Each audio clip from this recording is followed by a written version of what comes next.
Obrigado, senhor presidente, nobres parlamentares que aqui estão. Ao final dessa minha fala, também trarei alguns fatos importantes sobre o que já foi falado pelo ministro presente.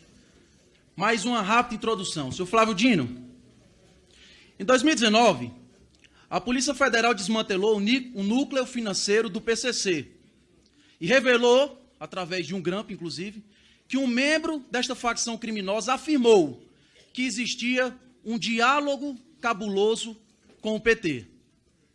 Em nota, na época, o Partido dos Trabalhadores disse que era mais uma armação forjada contra a sigla. E, abre aspas, vem no momento em que a Polícia Federal está subordinada ao ministro acuado pela revelação de suas condutas criminosas, fecha aspas, referindo-se ao então ministro Sérgio Moro.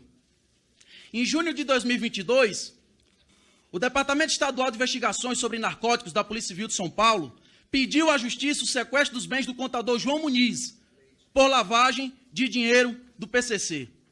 Esse contador, João Muniz, foi o mesmo contador do atual presidente da República Lula entre 2013 e 2016. Em julho de 2022, Marcos Valério detalhou, através de uma delação inclusive homologada pelo próprio STF, a relação entre o PCC e o PT.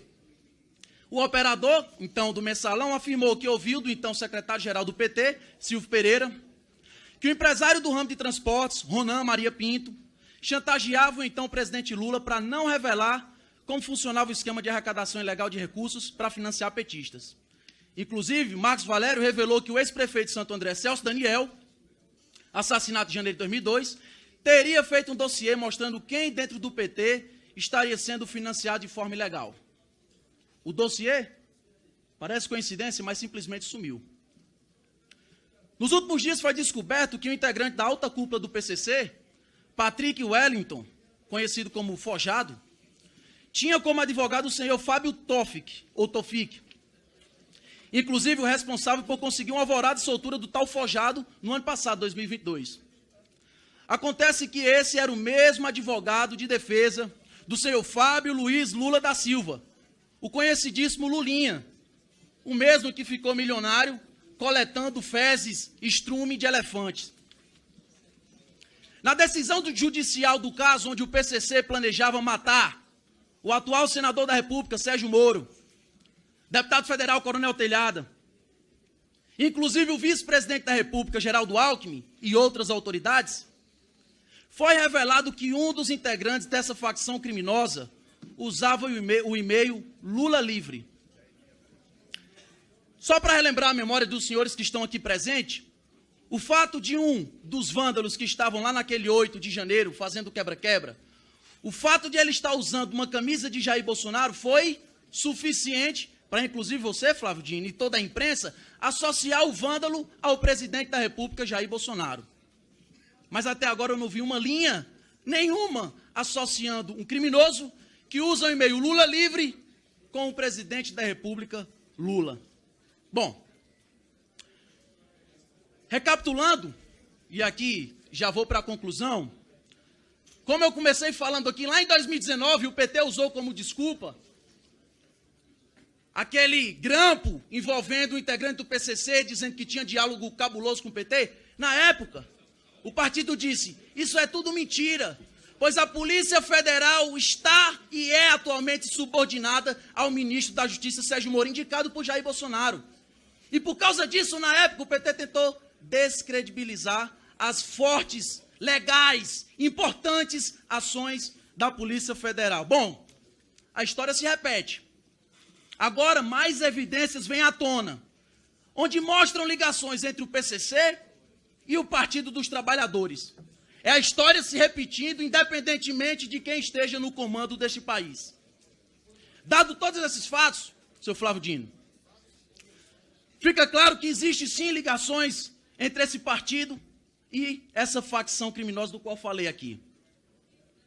Entretanto, o senhor foi ao Twitter dizer, abre aspas, essas afirmações de ligação do PT com o PCC não passam de canalice.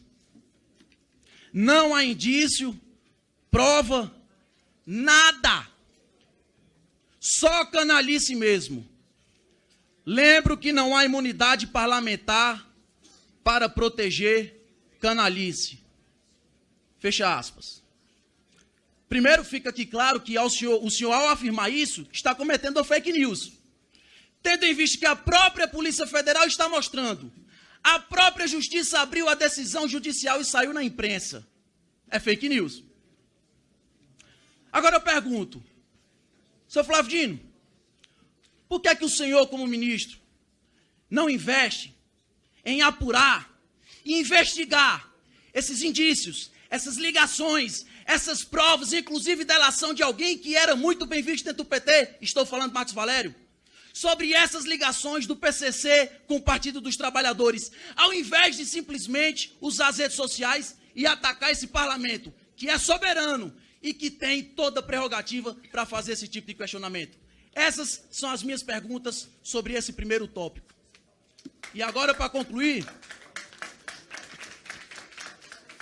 e agora só para ajudar aqui, já que a gente trata de informações, não acredito que tenha sido de mau gosto, ou talvez simplesmente não lembre, porque, enfim, foram poucas as vezes. O senhor acabou de falar que não responde nenhum processo, no Jus Brasil diz que o senhor responde 277 processos. Mas são poucos, eu acredito que tem esquecido. O senhor falou que não sabia do que iria acontecer, não recebeu avisos, não recebeu nada disso. Tudo bem, não estamos aqui para desacreditar de Vossa Excelência. Mas eu pergunto, no dia 7 de janeiro, o senhor postou no Twitter, dizendo que prováveis ataques antidemocráticos aconteceriam naquele fim de semana. No dia 7 de janeiro, está no Twitter do senhor ainda. E disse que, inclusive, estava autorizando a Força Nacional para fazer aquela segurança. No dia 7 de janeiro. O que foi feito? Por que a Força Nacional não evitou que aquilo tudo acontecesse? Quem avisou o senhor sobre os atos do 8 de janeiro, se no dia anterior aos atos do 8 de janeiro o senhor estava falando que aconteceriam? Eu gostaria de saber isso.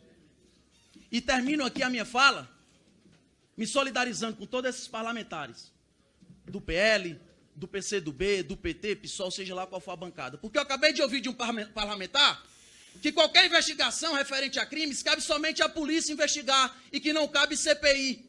E aí eu pergunto, então para que serve uma CPI? Por que é que existe a CPI dentro da Constituição Federal? Me desculpem, mas isso é um ataque nítido a esse parlamento que há não muito tempo estava aqui dizendo que a CPI da Covid era uma das melhores coisas que aconteceu no nosso Brasil. São essas as minhas perguntas e obrigado, senhor presidente. Questão de ordem, presidente Rui Falcão. Questão de ordem, presidente.